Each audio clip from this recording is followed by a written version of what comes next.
ওমরা করলে কি কি লাভ হবে? এক নম্বর, ওমরা আল্লাহ তাআলা কোরআনে বলছেন তোমরা ওমরা করো, ওয়াতিমুল হাজ্জ ওয়াল উমরা, এজন্য আমরা ওমরা করব। দ্বিতীয় নম্বর ফজিলত, নবীজি হজের আগে ওমরা করছে, এজন্য আমিও ওমরা করব। তৃতীয় নম্বর, যেই ব্যক্তি ওমরা করবে ওই ব্যক্তি নবীজি বলছেন সে যেন আমার সাথে সাক্ষাৎ করলো, সুবহানাল্লাহ।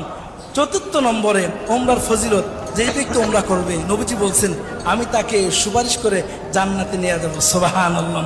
পঞ্চম নম্বরে, ওমরা করতে গিয়ে আমরা বাইতুল্লাহতে নামাজ পড়ি, 1 রাকাত নামাজে 1 লক্ষ রাকাত নামাজ পড়ার সওয়াব পেয়ে যাবো, সুবহানাল্লাহ।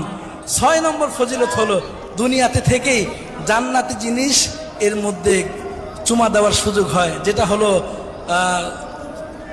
আসওয়াদ পাথর, হজরে আসওয়াদ, এর মধ্যে চুমা দেওয়ার সুযোগ হয়। 7 নম্বরে, ওমরা করলে জিন্দেগির গুনাহ মাফ হয়ে যায়। 8 নম্বরে, ওমরা করলে দোয়া কবুল হয়। 9